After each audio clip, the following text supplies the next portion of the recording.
Rowan Atkinson once said the strangest part of being famous is when people half recognize you. They stare like they know you, but cannot remember from where. For him, this confusion was always interesting because his life had been full of moments where he felt unseen, misunderstood, or judged by how he looked or spoke.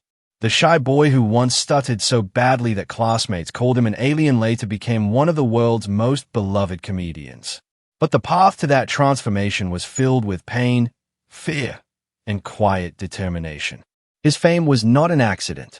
It was a result of years of struggle, and even today, at 70 years old, Rowan admits that his childhood trauma shaped everything in his life. After decades of silent comedy, he has finally found the courage to talk about the truth behind the man who made the world laugh.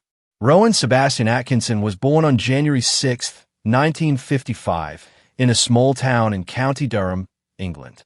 He was the youngest of 4 brothers, but he grew up with a shadow over the family, because his eldest brother Paul had died as a baby before Rowan was born.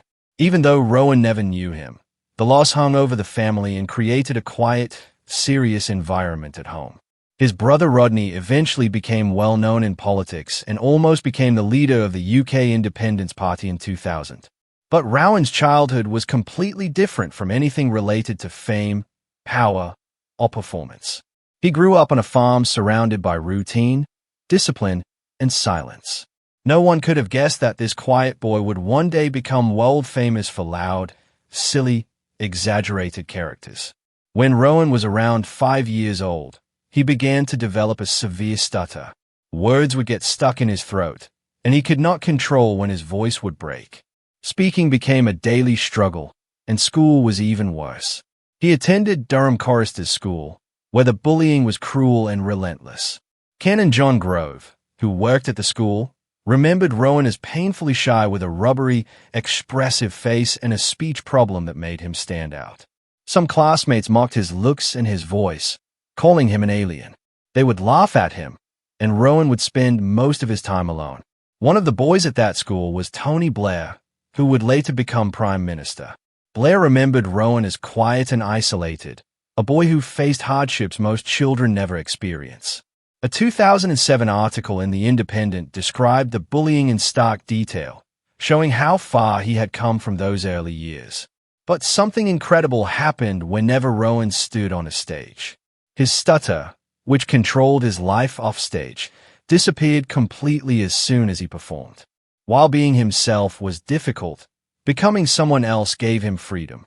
It was as if he stepped into a different body, one where his voice flowed naturally and his confidence grew. That discovery became the foundation of his entire career. Despite the bullying, Rowan was extremely smart. He excelled in school and got top grades in his Science A levels. In 1973, when he was just 18, he earned a place at Newcastle University and studied electrical and electronic engineering. Everyone expected him to become a scientist or an engineer. His life seemed set on a straight path. He graduated at 20 and went on to study for a master's degree at Queen's College, Oxford, following in his father's academic footsteps. His research focused on complicated engineering concepts known as self-tuning control systems. He even began working toward a PhD. But something inside him kept pulling him in another direction. He felt the stage calling him.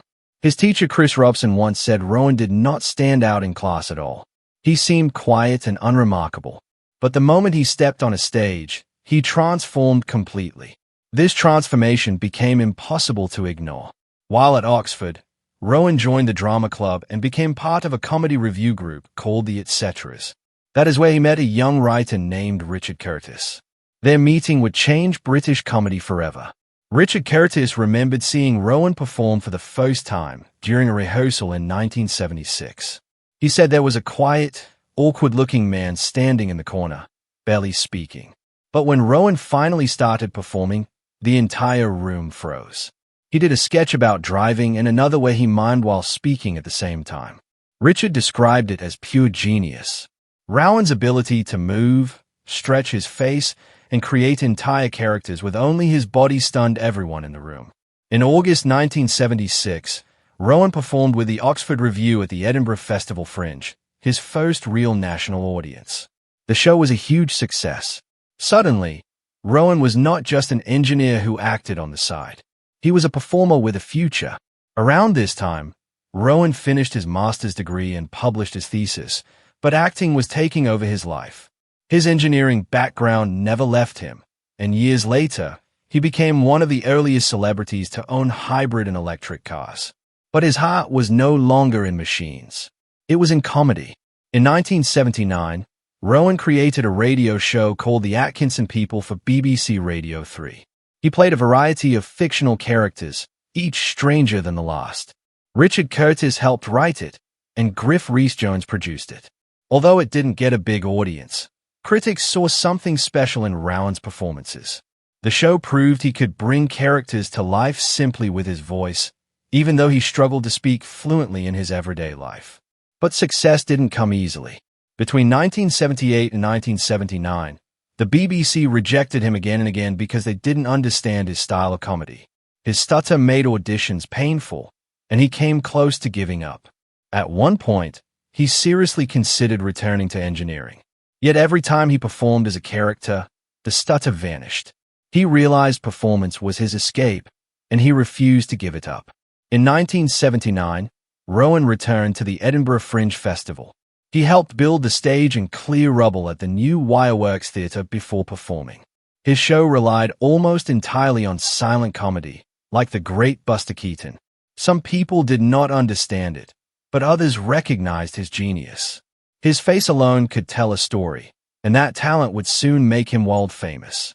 By 1980, he started pushing for TV roles again. He created a pilot called Canned Laughter in 1979, where he played multiple characters, including an early version of Mr. Bean. The show didn't get picked up, but it proved he could command the screen. When he appeared on Wogan in 1980, he demonstrated once again how performing allowed him to hide his stutter. That interview marked a turning point. The world finally began noticing the strange, quiet boy who turned pain into laughter. Everything changed in 1979 when the BBC gave him a role in a new comedy show called Not the 9 O'Clock News. The first episode aired in October 1979 and got terrible reviews. Fewer than 1 million people watched, and critics said it should never be on television. Even Mel Smith, who later became Rowan's friend and co-star, said it was the worst half hour of TV he had ever seen. But the BBC controller loved it and ordered another series. That decision changed British comedy forever. Rowan performed alongside Pamela Stephenson, Mel Smith, and Griff Rhys-Jones, and together they became national stars. But behind the scenes, the show was chaotic. Writers were fired, arguments happened constantly, and the BBC slashed the budget so much that the cast had to joke about it on air. Rowan's perfectionist side began to show. He wanted every sketch to be flawless, and the pressure exhausted him. Then, during the second series in 1980, Rowan performed a sketch that made him a household name. It was called Gerald the Gorilla.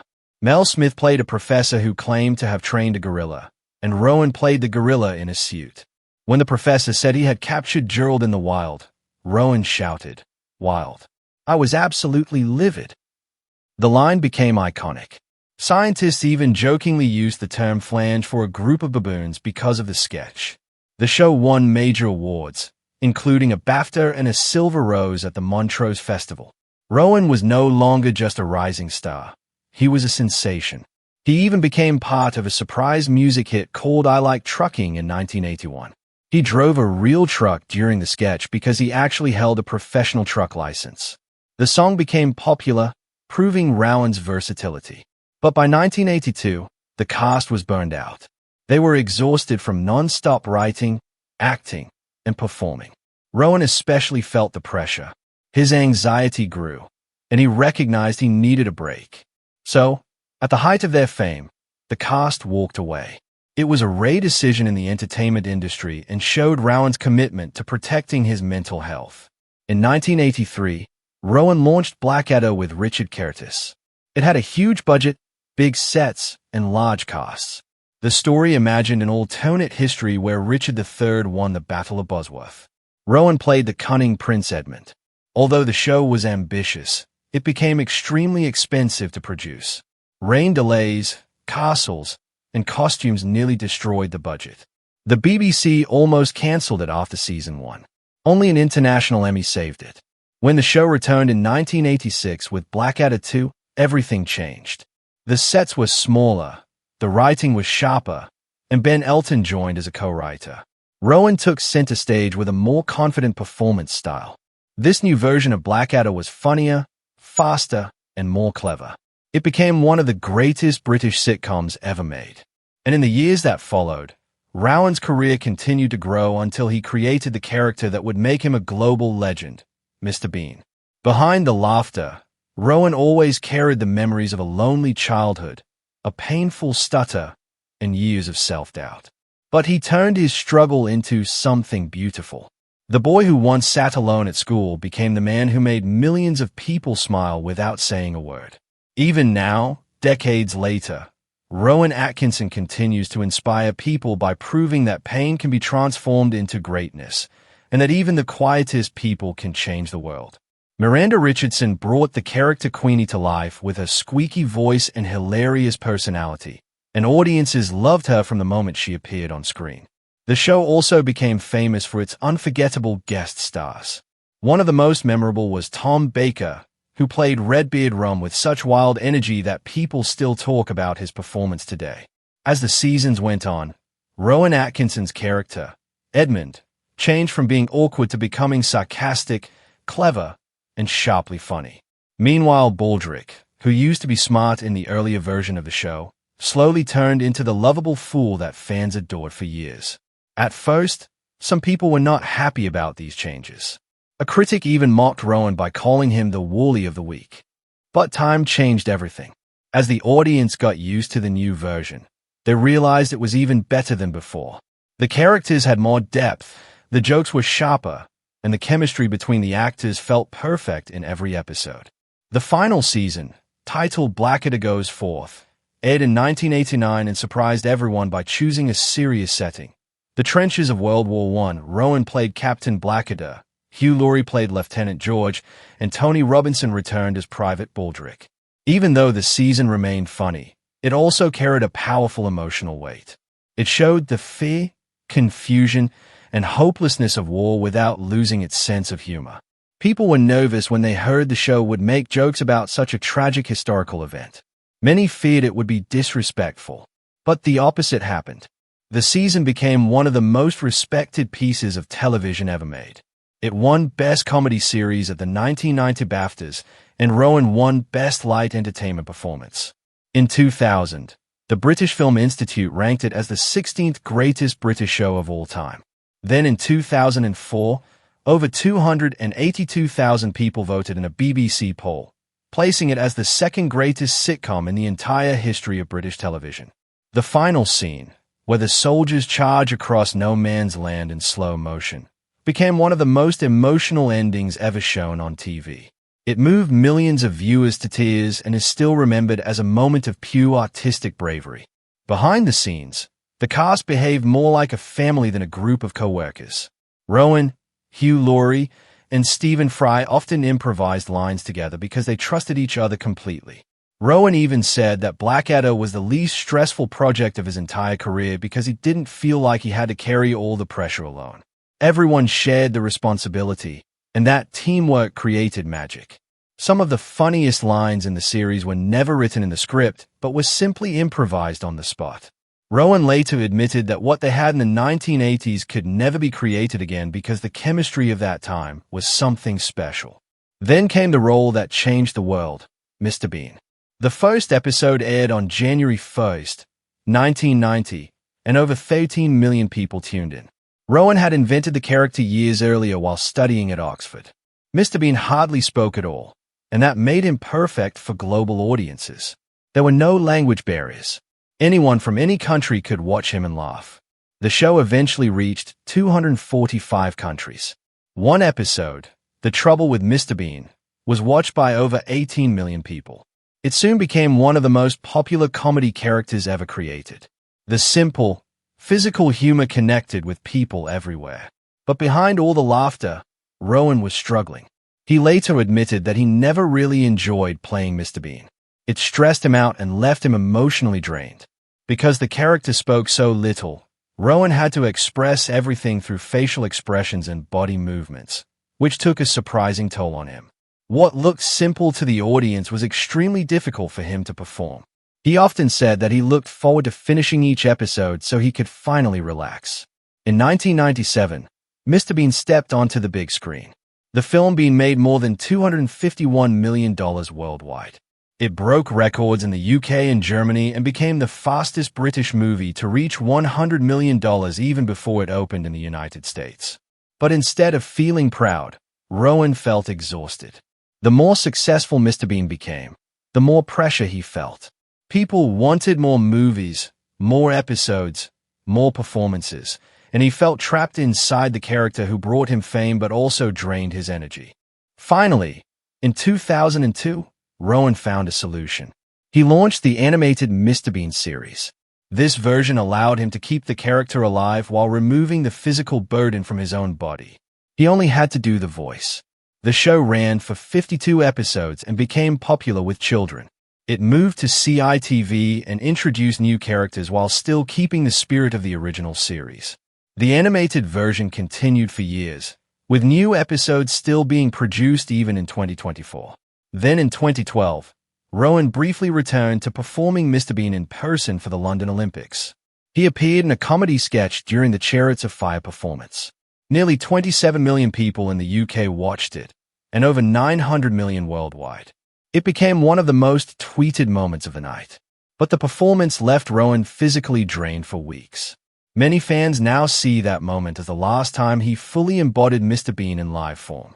Even outside of Mr. Bean and Blackadder, Rowan continued surprising audiences. In 1994, he played a novice priest in 4 weddings and a funeral. The film cost only $3 million to make but earned more than $245 million. His scene where he fumbles the wedding vows became one of the funniest moments in the movie and helped inspire the creation of his next major character. In 2003, he starred in Johnny English, a parody of spy films. It made over $160 million and was based on his old Barclaycard advertisement character. The success of the film led to 2 sequels, Johnny English Reborn in 2011 and Johnny English Strikes Again in 2018. The movies used Rowan's real-life engineering background to create clever scenes about technology and cybercrime. Not every project was a success. In 2005, he starred in Keeping Mum, a dark comedy that didn't appeal to critics or audiences. The disappointment led him to take a long break from films before returning with renewed energy in Johnny English Reborn. Rowan's personal life also had dramatic moments. In the late 1980s, he met Sinatra Sastry while she was working as a makeup artist on Blackadder. Rowan switched makeup artists just so he could talk to her. They fell in love and married on February 5, 1990, with Stephen Fry as his best man. They had 2 children, Lily in 1993 and Benjamin in 1995. For 24 years, their marriage seemed strong. But in 2014, they separated, and the divorce became final in 2015. Sinatra said Rowan had behaved unreasonably. Around that time, Rowan had started a relationship with a much younger woman, actress Louise Ford. The age difference and the timing of the relationship made headlines everywhere, and Sinatra was heartbroken. In March 2001, Rowan faced a terrifying moment when he was flying with his family in Kenya. Their pilot fainted midair. Rowan had never flown a plane before, but he grabbed the controls and kept the aircraft level until the pilot recovered and landed safely. That moment showed the world a very different side of him, a calm and brave man capable of saving lives. Rowan also shocked people in 2012 when he gave a speech in Parliament defending freedom of speech. He argued that too many things were being labeled as offensive and that people should have the right to express their thoughts freely. The speech went viral, but it also sparked controversy, with some groups accusing him of protecting harmful speech. Still, his point made an impact, and the law was eventually changed. In 2013, he began a relationship with Louise Ford, his co-star from a stage play. She left her boyfriend, comedian James Acosta, and the news caused a scandal because Rowan was 58 and Louise was 31. But Rowan kept silent and refused to explain anything. In 2017, the couple welcomed their daughter, Isla, and Rowan became a father again at age 62. Another unexpected controversy happened in 2023 when Rowan wrote an article criticizing electric vehicles. Even though he had supported them since the 1980s, he said he felt misled by the industry and argued that EVs produced more emissions during manufacturing than people realized. Scientists pushed back, saying he misunderstood the data. Critics also said he wasn't the right person to speak on environmental issues since he owned a large collection of high-emission luxury cars. His article even influenced Parliament and may have slowed EV sales. Throughout his career, Rowan has taken roles he didn't always enjoy. When Disney offered him the role of Zazu in The Lion King, he initially didn't want to do it because he disliked voice acting. But he agreed, and the film became one of Disney's biggest hits, earning over $968 million. His performance became iconic, but he didn't return for the 2019 remake, causing some disappointment among fans. Rowan has often spoken about how tiring his work can be. He once admitted that filming Mr. Bean was extremely stressful and that playing a childish character in his 50s felt uncomfortable. He talked many times about retiring the character, but also changed his mind repeatedly. In 2022, he returned to physical comedy with Man vs. Bee. But filming the show reminded him how hard physical work had become for him at age 67. On January 6, 2025, Rowan turned 70. Fans around the world celebrated his birthday and shared memories of how much his work meant to them. People also wondered whether he would finally retire, knowing how exhausting physical comedy had become for him. Yet even as time passes, his influence only grows. By September 2025, the official Mr. Bean YouTube channel had over 12 billion views and 35 million subscribers, attracting millions of viewers every day. Comedy schools now teach something called the Atkinson method, inspired by his style. Some people even call him the modern-day Charlie Chaplin. In 2024, a long-debated fan theory finally became official. The animated series confirmed that Mr. Bean is actually an alien. This idea had existed for years, especially since the original series opened with Mr. Bean falling from the sky. Fans were delighted to learn that the strange, silent character truly wasn't from Earth. Despite all his accomplishments, Rowan often says he doesn't feel successful. He doubts himself constantly. But millions of people across the world disagree. To them, he isn't just a comedian. He is a legend, a global icon, and a man whose work has made generations laugh. And no matter how much he questions himself, his legacy continues to grow with every passing year.